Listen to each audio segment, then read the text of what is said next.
Il Mose è in salute, ispezioni anche a mezzo video hanno dimostrato che barriere e cerniere non sono interessate da corrosione, l'ha spiegato oggi il commissario straordinario Elisabetta Spitz. Un altro disperato appello dai componenti dell'associazione Venezia.com per salvare la città che tra pochissimo andrà sotto la soglia dei 50.000 abitanti. Uniamo le forze per impedirlo.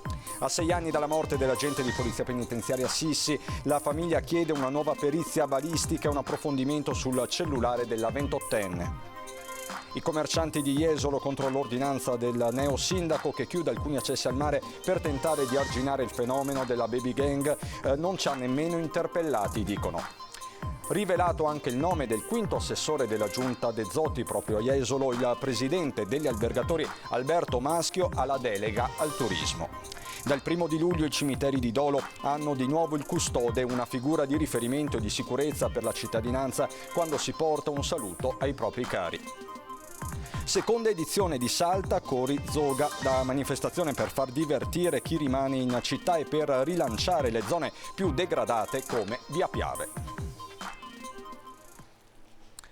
Bentrovati, buonasera telespettatrici, telespettatori di Antenna 3. In primo piano per questa edizione veneziana dei nostri telegiornali l'esito delle ispezioni sul Mose. Il sistema funziona ed è in ottima salute, dice il commissario straordinario Elisabetta Spitz.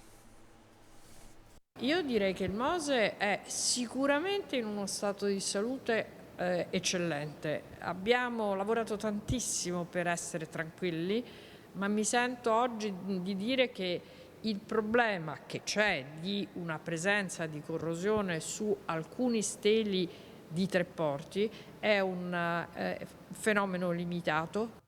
Così oggi il commissario straordinario Spitz, dopo l'esito delle ispezioni anche a mezzo video che hanno dimostrato come barriere e cerniere della grande opera non siano interessate da corrosione.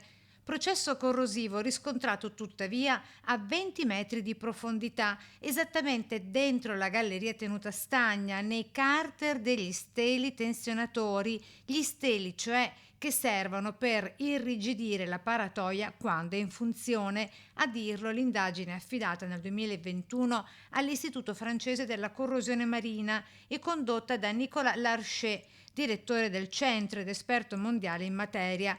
Corrosione documentata e rinvenuta negli 11 steli dei 156 complessivi come effetto della mareggiata del novembre del 2015. Ne abbiamo capito le origini, abbiamo individuato le modalità di intervento e di prevenzione e quindi siamo certi che tutti i rischi che il RINA aveva correttamente indicato da evitare siamo stati in grado di evitarli. L'immersione nel grasso e il condizionamento delle gallerie tra i rimedi messi finora in atto e dai risultati conclamati dai citati studi. Non si sono propagati grazie alle operazioni di manutenzione che sono comunque cominciate nel 2018 alla barriera di Lido Tre Porti, che è la barriera che è stata attenzionata per prima, insomma, che è stata messa in opera per prima. Ora il cammino del Mose continuerà con il monitoraggio e le ispezioni cadenzate nel tempo. Quindi ogni 3-6 mesi tutte le componenti di tutto il sistema Mose vengono comunque ispezionate. Insomma, le notizie sul fronte del Mose sembrano rassicuranti, ma le cattive notizie per Venezia, soprattutto per il centro di Venezia, arrivano dalla demografia. Un altro disperato appello arriva dai componenti dell'associazione Venezia.com per salvare la città che tra pochissimo andrà sotto la soglia non solo psicologica dei 50.000 abitanti. 49.999 rappresenta il numero degli abitanti di Venezia fra pochi giorni, che sarà inferiore ai 50.000. Venezia.com fa outing rivelando che sono stati proprio i membri del gruppo ad affiggere tempo fa i volantini col numero 49.999 in varie parti della città. Un numero simbolico con cui si vuole esternare al mondo la preoccupazione per una città che si sta spopolando poco a poco e che arriverà presto sotto la soglia dei 50.000 abitanti. È un concept che abbiamo creato noi per ancora una volta portare all'attenzione pubblica il problema dello spopolamento di Venezia che avviene ormai da decenni e nessuno mai è stato in grado di porvi rimedio. Da anni infatti molti denunciano quello che sta accadendo, anche con manifestazioni epocali. Questa volta, a differenza delle altre volte dove salutavamo lo sforamento di numeri importanti come per esempio i 60.000, dove abbiamo fatto il funerale di Venezia, ben noto ai più, e poi con i 55.000 con Venexodus e quella importante manifestazione con i trolley dove ci siamo diretti in comune. Questa volta abbiamo preferito non fare una grande manifestazione, ma appellarsi a cittadinanza e associazioni civiche veneziane affinché si uniscano in questa manifestazione di protesta esponendo alla finestra il drappo con il 49.999. Chi non avrà modo e tempo di farsene uno, dicono da Venezia.com, potrà richiederlo tramite i canali social. È l'ultima speranza per far sentire la propria voce. Ormai questa città è in mano ad affaristi di ogni tipo, veneziani compresi, e nessuno se ne frega, tutti pensano a fare solo soldi e poi ognuno pensa a spenderseli da qualche altra parte. Cioè, Venezia è una prostituta ormai sfruttata da cani e porci. Parole durissime. Passiamo alla cronaca, cerchiamo la verità, siamo fiduciosi, forse questa è la volta buona. Queste le parole di Salvatore Trovato Mazza all'uscita dell'udienza, la terza di opposizione all'archiviazione dell'inchiesta sulla morte di sua figlia Maria Teresa Trovato Mazza. Sissi, l'agente di polizia penitenziaria 28enne, originaria di Taurianova, morta il 12 gennaio 2019 dopo che il suo corpo fu rinvenuto in un lago di sangue il 1 novembre del 2016 in un ascensore dell'ospedale di Venezia con un proiettile che le aveva trapassato la scatola cranica. Per la procura un suicidio, per la famiglia un omicidio sul quale nessuno vuole indagare.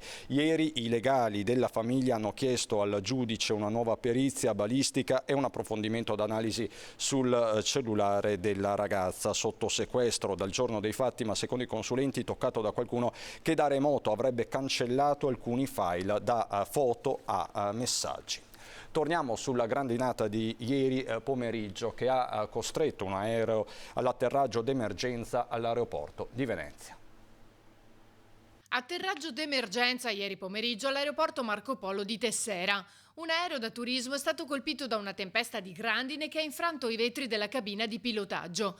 Grazie alla prontezza dei piloti, il velivolo, un bimotore a elica da 6 posti, è riuscito ad atterrare. Era partito dall'aeroporto Unicelli del Lido con destinazione Germania. Il maltempo però l'ha bloccato quasi subito. Quando si sono infranti i finestrini, i piloti hanno contattato la torre di controllo di Tessera, chiedendo di poter atterrare. Lì è scattato il piano d'emergenza, mobilitando vigili del fuoco, il personale di terra per l'assistenza, le forze dell'ordine e il servizio sanitario aeroportuale.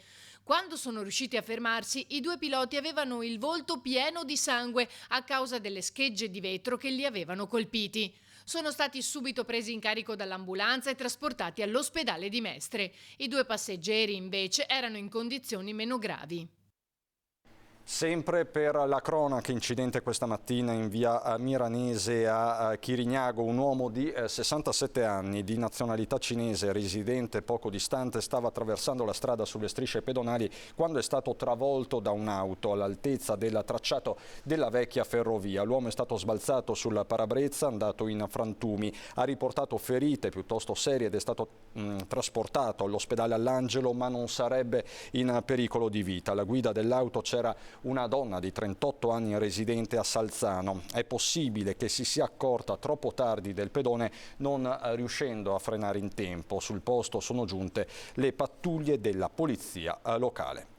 Prima grana per il nuovo sindaco di Jesolo con i commercianti contro l'ordinanza con cui il primo cittadino De Zotti chiude alcuni accessi al mare per tentare di arginare il fenomeno delle baby gang.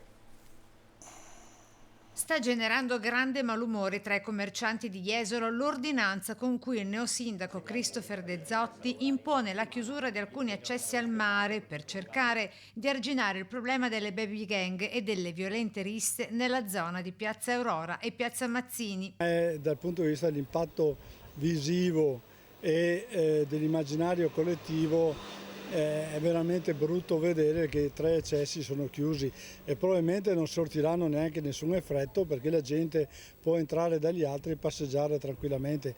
Quindi non so che motivo c'era di fare un'ordinanza che arreca così tanto impatto psicologico. La chiusura degli accessi al mare è un provvedimento che per Jesolo, città notoriamente votata al turismo, potrebbe portare ad un grave danno d'immagine, così sempre faloppa, per il quale l'escalation delle cosiddette baby gang altro non è che il riflesso di un problema sociale, di un disagio che la città stessa è costretta a subire. A Jesolo in estate ci sono oltre 200.000 abitanti. Però le forze dell'ordine sono rapportate poco più ai 27.000 residenti durante l'inverno. Questo non può assolutamente andare bene. Ci dicono che dobbiamo mettere telecamere dappertutto, ma le telecamere servono per trovare il giorno dopo chi ha commesso il reato e non fare prevenzione.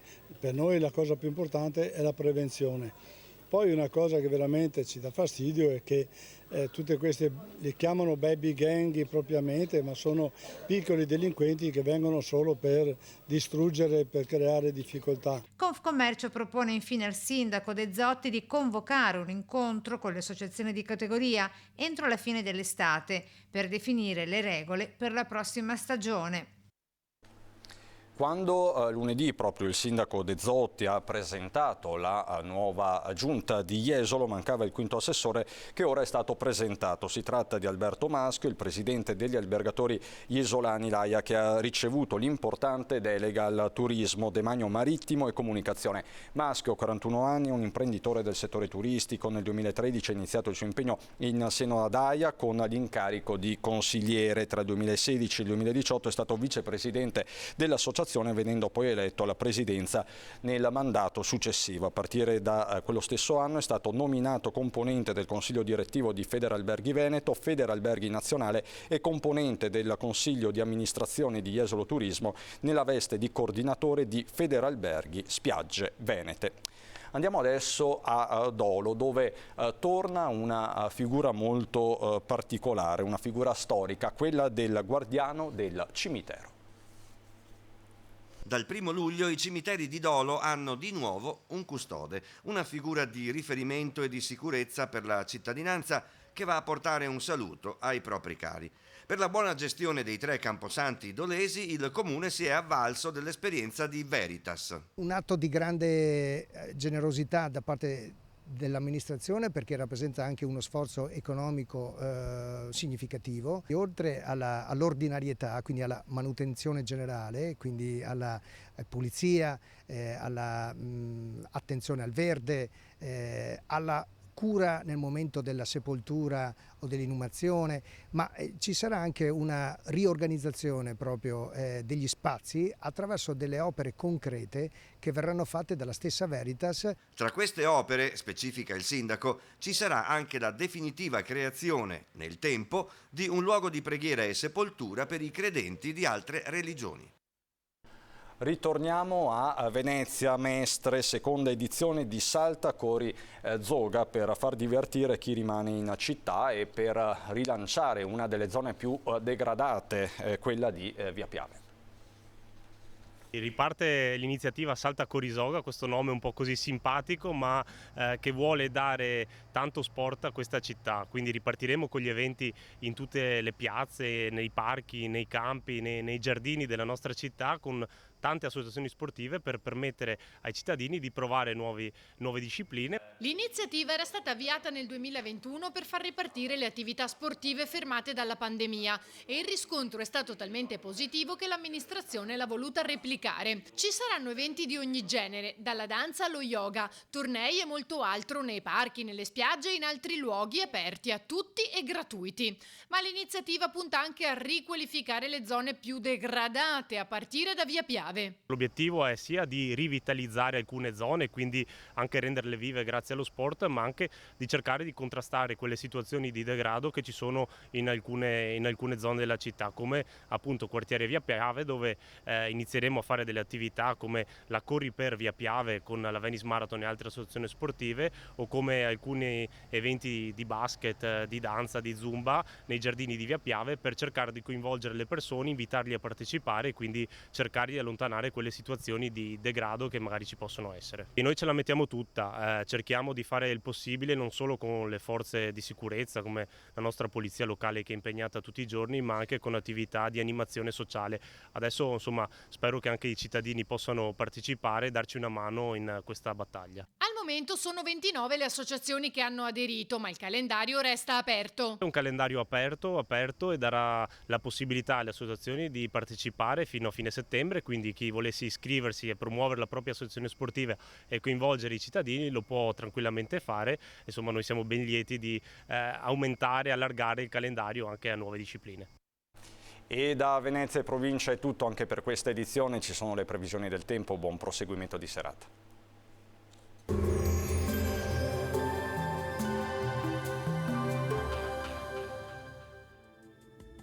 Benvenuti al Meteo. Torna l'anticiclone delle Azzorre nel weekend, con tempo stabile e clima gradevole. Vediamo il dettaglio di sabato 9 luglio. Sul Veneto avremo una giornata decisamente soleggiata, con cielo in prevalenza sereno, solo con qualche nube a carattere sparso ma innocua, e non sono attese piogge. Il clima sarà caldo, estivo ma piacevole, con temperature sostanzialmente stazionarie, minime tra 14 e 22 gradi, massime invece comprese tra i 26 e i 30 gradi all'incirca. Ci spostiamo ora sul Friuli Venezia Giulia, anche qui tanto sole, qualche addensamento in corrispondenza dei rilievi ma senza conseguenze. Temperature minime sui 17-20 gradi, massime intorno ai 28-29 gradi. Infine diamo uno sguardo alla situazione del Trentino Alto Adige, anche qui ampio soleggiamento, il cielo si presenterà limpido o al massimo velato. Temperature minime intorno ai 16 gradi, massime sui 30-32 gradi. Dal meteo di Antenna 3 per ora è tutto, grazie per l'attenzione, arrivederci.